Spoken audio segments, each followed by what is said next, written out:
A Possessão de Emily Rose. Muitos devem ter se impressionado com o filme O Exorcismo de Emily Rose, do diretor Scott Derrickson. Um filme de terror baseado na história real, capaz de causar calafrios. A história é bastante antiga e era contada e recontada e temida por jovens cristãos de anos atrás. Emily Rose foi em realidade uma jovem alemã chamada Anneliese Michel, e desde seu nascimento em 21 de setembro de 1952 desfrutava de uma vida normal, sendo educada religiosamente desde muito pequena. No entanto, sem advertência, sua vida mudou de uma hora para outra, quando em um dia do ano de 1968 começou a tremer e se deu conta que não tinha controle sobre seu próprio corpo.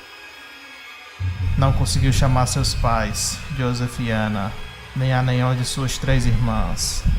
Um neurologista da clínica psiquiátrica de Würzburg, Alemanha, a diagnosticou com um grande mal da epilepsia.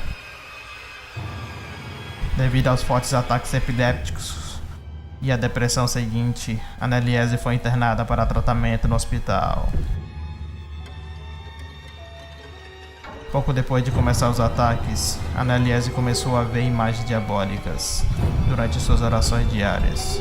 Era outono de 1970, e enquanto os jovens desfrutavam das liberdades da época, Anneliese estava atormentada com a ideia de estar possuída.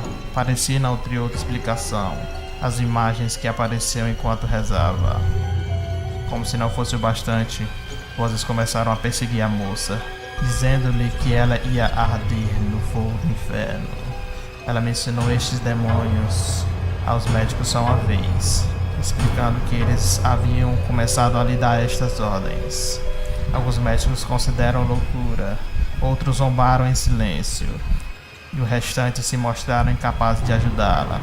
Anneliese perdeu as esperanças de que a medicina pudesse ajudá-la.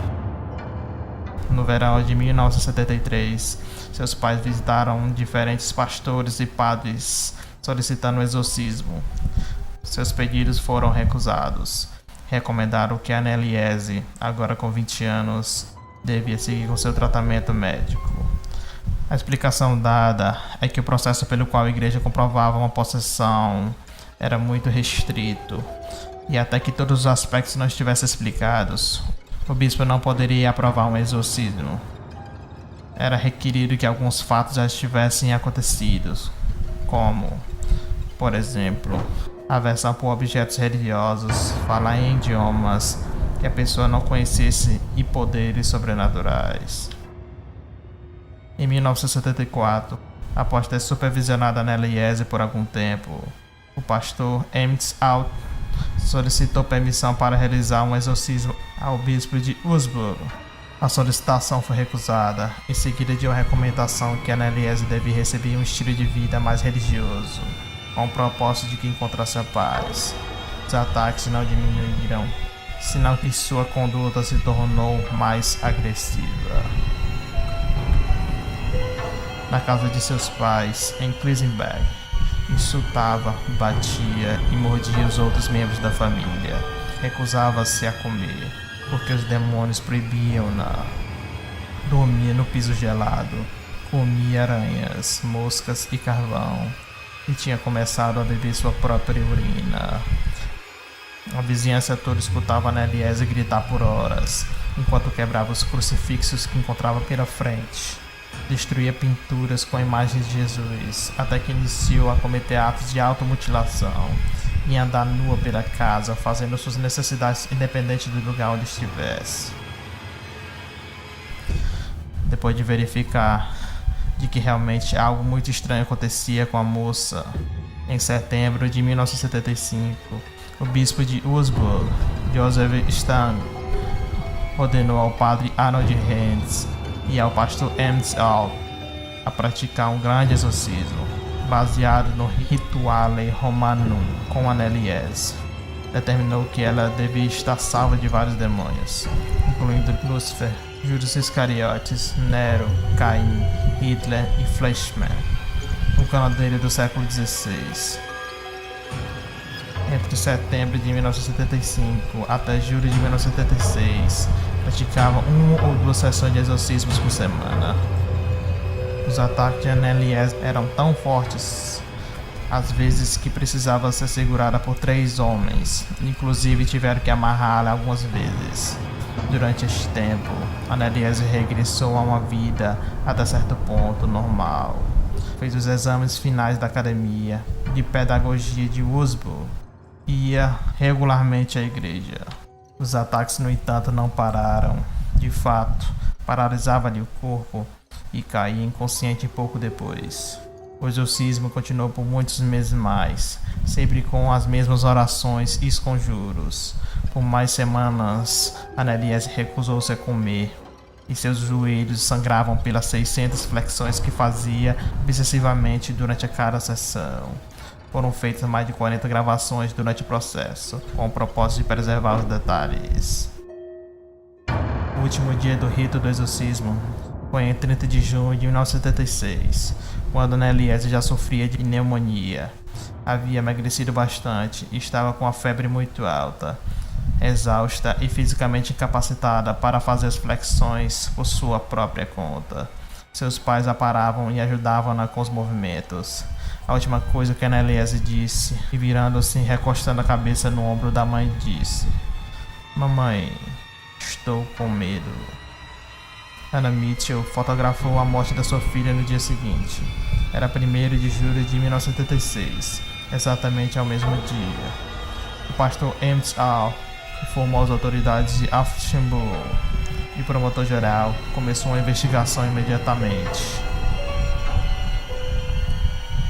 Pouco tempo depois que tomaram conhecimento destes fatais eventos, o filme O Exorcista, de William Friedkin, estreou nos cinemas da Alemanha, levando uma onda de histeria paranormal. Infectou todo o país. Psiquiatras em toda a Europa reportaram incrementos de ideias obsessivas em seus pacientes. Os promotores do caso levaram mais de 2 anos para conseguir a acusação dos exorcistas de homicídio por negligência.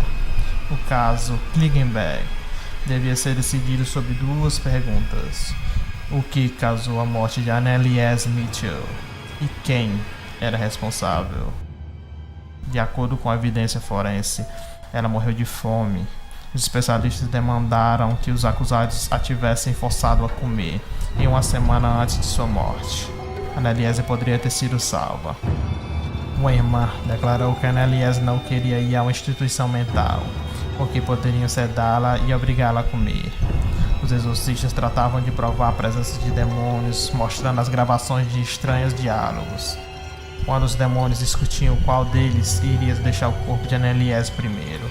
Um deles, que se chamava a si mesmo de Hitler, falava com sotaque carregado. Hitler era austríaco. O fato é que nenhum dos presentes durante o exorcismo teve a mínima dúvida da autêntica presença destes demônios. Eles disseram que os padres tinham dado a Anneliese o conteúdo de suas condutas psicóticas, aceitando sua conduta como uma forma de possessão demoníaca. Também declararam que o desenvolvimento sexual instável de Anneliese, junto à sua diagnosticada epilepsia, tinha influenciado a psicose. O veredito foi considerado por muitos menos rigoroso do que se esperava. Os pais de Anneliese, assim como os exorcistas, foram considerados culpados de assassinato por negligência e de omissão de primeiros socorros. Foram sentenciados a 6 meses de prisão, que nunca cumpriram, com liberdade condicional impetrada. O veredito inclui a opinião da corte de que os acusados, ao invés de propiciar o tratamento médico que a garota precisava, decidiram por práticas supersticiosas, que agravou e já crítica a condição de Anneliese. Uma comissão da Conferência Episcopal Alemã depois declarou que Anneliese Mitchell realmente não estava possuída. No entanto, isto não impediu aos crentes a continuar com a luta de Anneliese, já que muitos acreditavam em sua possessão e que o corpo dela não encontrou paz, inclusive após a morte. Seu cadáver foi exumado 11 anos e meio depois de ser enterrada, só para confirmar que havia se decomposto e se estava sob condições normais. Na atualidade, sua sepultura permanece como um lugar de peregrinação para rezar o terço. por aqueles que acham que Anneliese Smith lutou valentemente contra o demônio. Depois de a missa dominical, ao lado do padre Bob Mitz, Anna, a mãe de Anneliese, fez recentemente umas suas poucas e breves declarações à imprensa. Não me arrependo do que fizemos. Era o que tínhamos para combater aquele mal. E você? Acredita em possessões demoníacas de seres sobrenaturais? Na descrição do vídeo há o link para o áudio original de Anneliese Michel. Se gostou do vídeo, deixa o like e se inscreva no canal. Até a próxima.